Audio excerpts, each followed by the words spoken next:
चंद बरदाई चिट्ठी लिखे इसके बहनोई के यहाँ। क्या नाम था बहनोई का? राजस्थान में शादी हुआ था।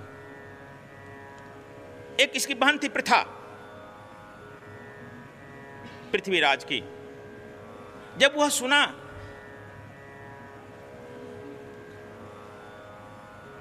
बहुत घबरा गया। कहा घबराओ मत, 26,000 सैनिकों को मैं लेकर आ रहा हूं। और जब यहां आ गया 3 दिन दिल्ली में डेरा डाला, पृथ्वीराज घर से बाहर नहीं निकला। तब उस समय जानते विश्वसनीय सुगा लोग पालते थे। सुगा को एक चिट्ठी लिखकर कहा गया पृथ्वीराज को ही चिट्ठी देना।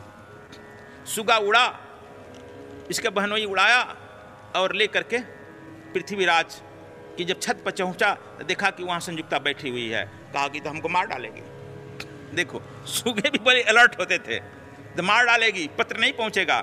जब देखा कि वह स्नान करने, कपड़ा बदलने के लिए संयुक्ता गई, वह सुगा जो है उड़ करके आ गया और पृथ्वीराज के नजदीक बैठ गया। पृथ्वीराज देखा किसी गले में बैठा हुआ है, खोला, पत्र पढ़ा और अवाक रह गया कि मेरे राज्य में तो विद्रोह हो गया।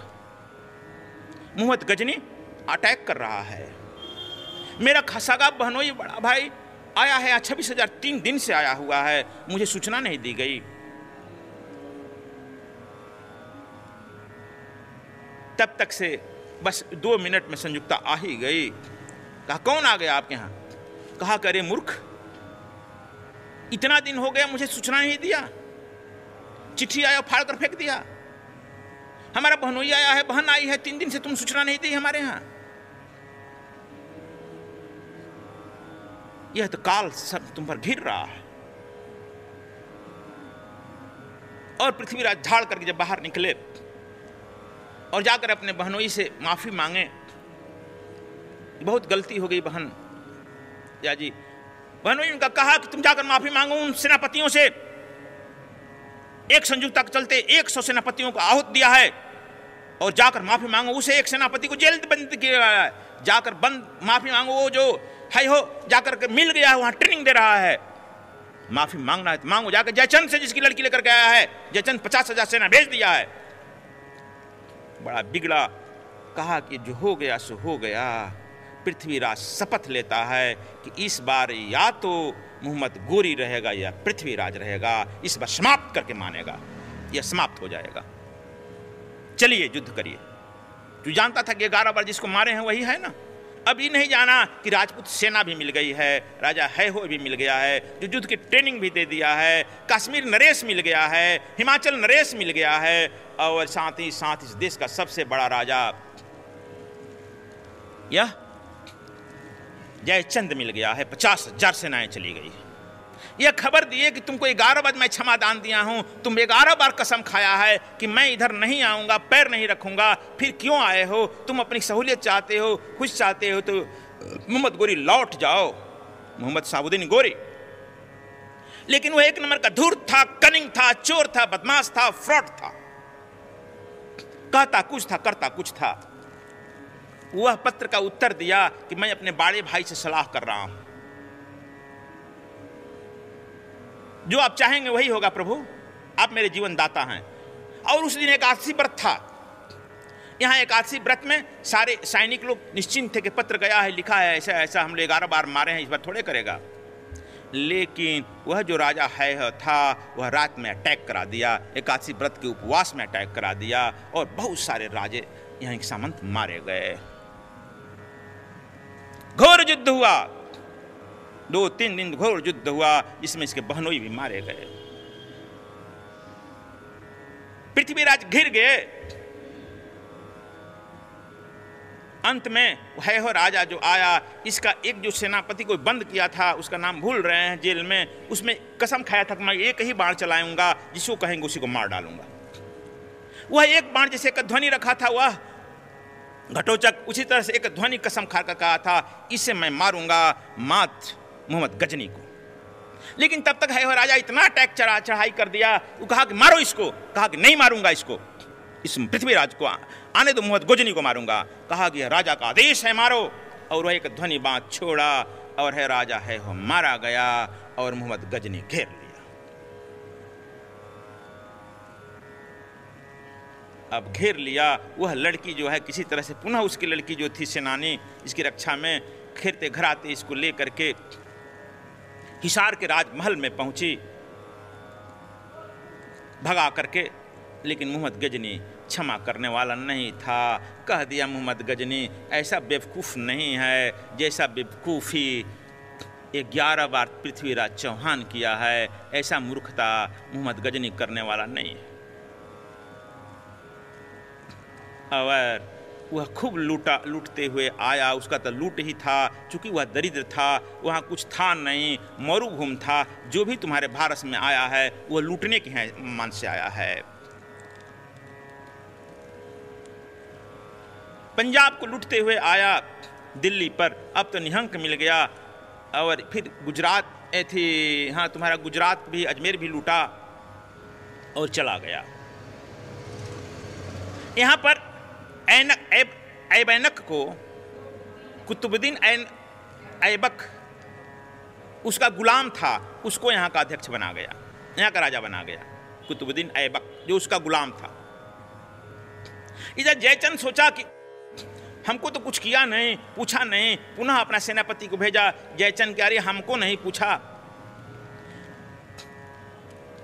देखो पुनः वह चिट्ठी दिया, जवाब दिया कि मैं पुनः आ रहा हूं भारत और सूद समेत आपको दूंगा। मैं भारत आ रहा हूं, मेरी स्वागत की तैयारी करें, सूद समेत दूंगा।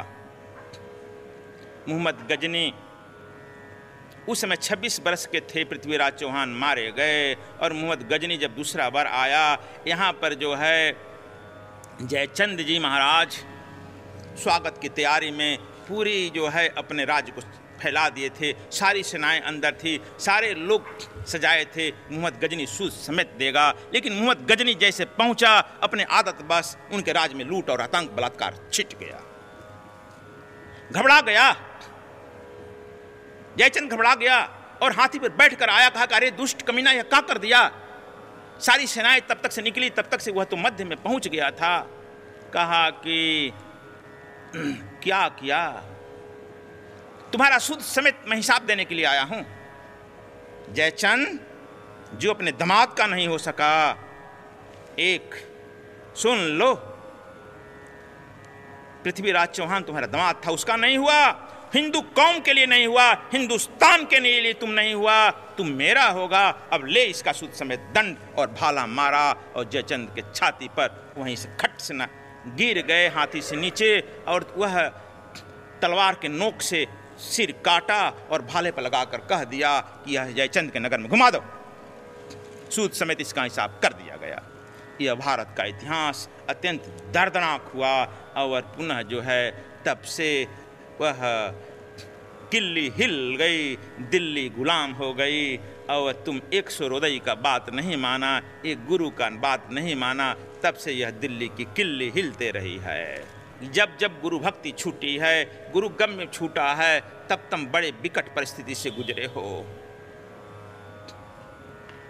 संयुक्ता पति और पत्नी, पति और पिता दोनों कुल को खा गई और साथ ही भारत का भाग्य खा गई।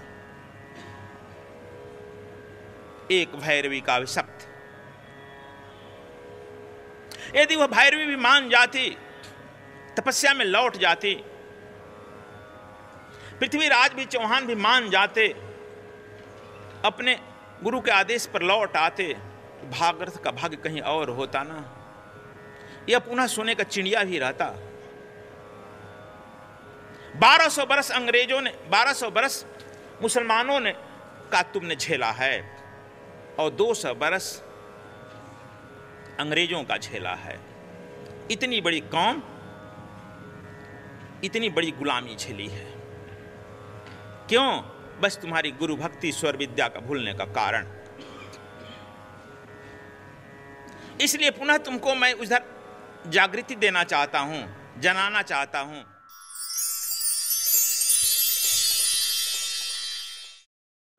एक बार चंद्रगुप्त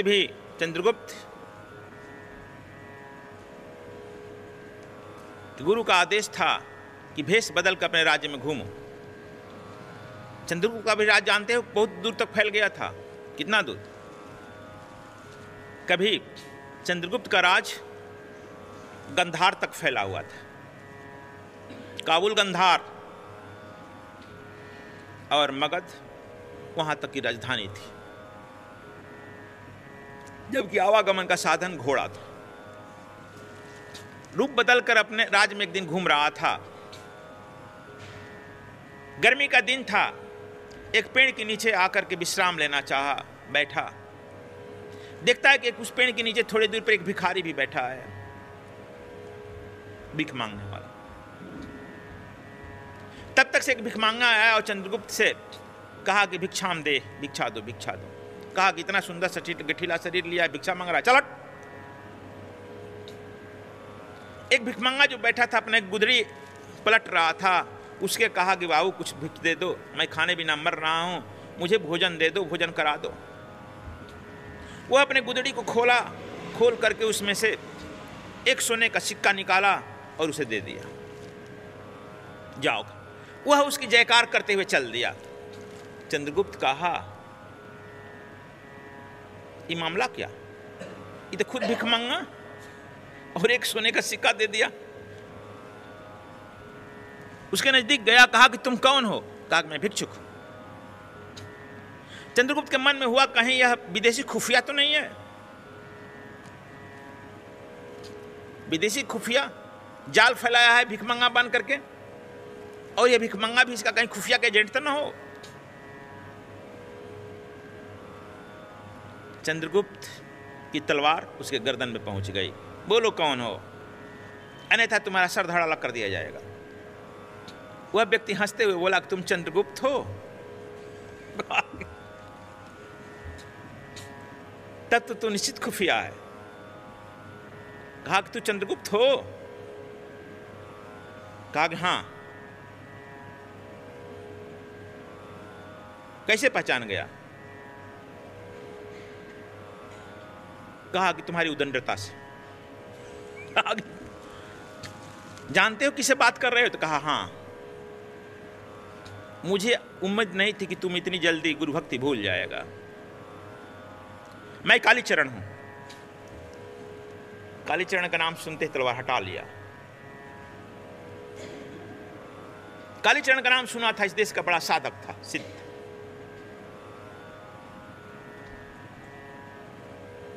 कहा कालीचरण तुम भिखमंगा? कहा कालीचरण सदैव से भिखमंगा रहा है। कालीचरण कभी तक मुकुट पहना नहीं। चंद्रगुप्त, और कालीचरण को तुम अपने तलवार से दबा देना चाहते हो? कालीचरण तुम्हारी तलवार से दब जाएगा। कालीचरण का शरीर दब सकता है, लेकिन कालीचरण के अंदर रहने वाली जो निरंतर आत्मा है, सच्चिदानंद है, वह पहले भी थी, बाद में भी रहेगी, अभी भी है। चंद्रगुप्त,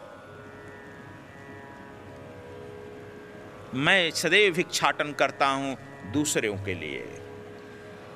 मैं जानता हूं कि वह 5 दिन का भूखा है।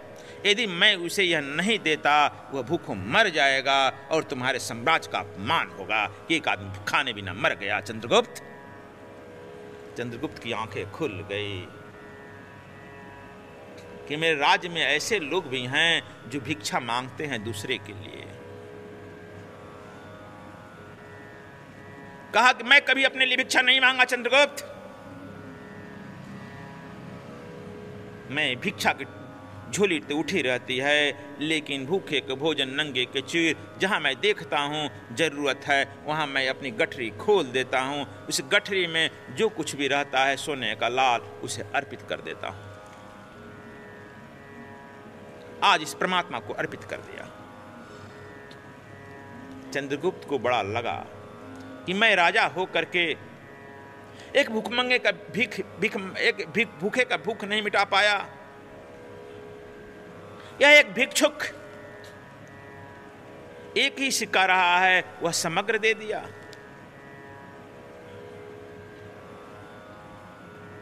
बहुत रहने से दान नहीं दे पाता है बच्चे। यह जिसका दान देने का दिल, दिमाग, मन, मस्तिष्क राजा रहता है, वही दे पाता है।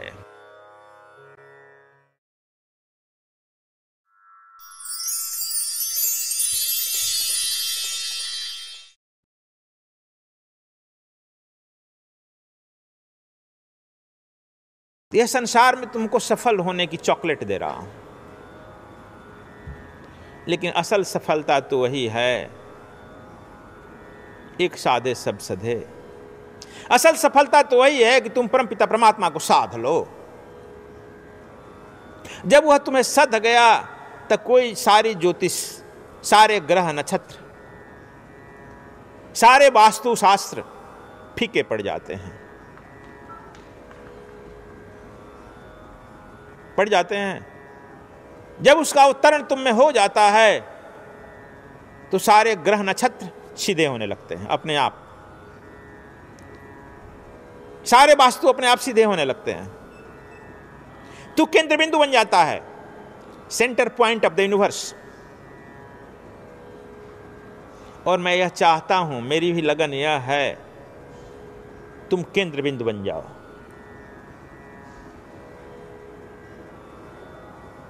वह परम पुरुष भी आतुर दृश्य देख रहा है, वह हमारे माध्यम से तुम्हारे तक पहुंच रहा है। तुम जानते हो कि परमात्मा निर्गुण है, निराकार है, बिन पग चले सुने, बिन काना कर, बिन कर्म करे विधि नाना। यह तो जानता है, तो पुनः वह चलने के लिए किसी के पैर का सहारा ले लेगा, बोलने के लिए किसी के मुंह का सहारा ले लेगा।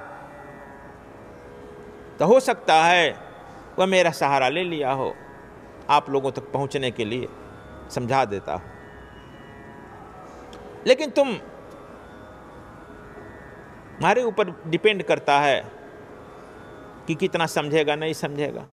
सद्गुरु स्वामी कृष्णायन जी महाराज के आशीर्वाद से सद्विप्र समाज सेवा श्री बद्रीनाथ धाम में हर वर्ष की भांति 5 मई 2014 से 5 नवंबर 2014 तक तृतीय विशाल भंडारा आयोजित कर रही है।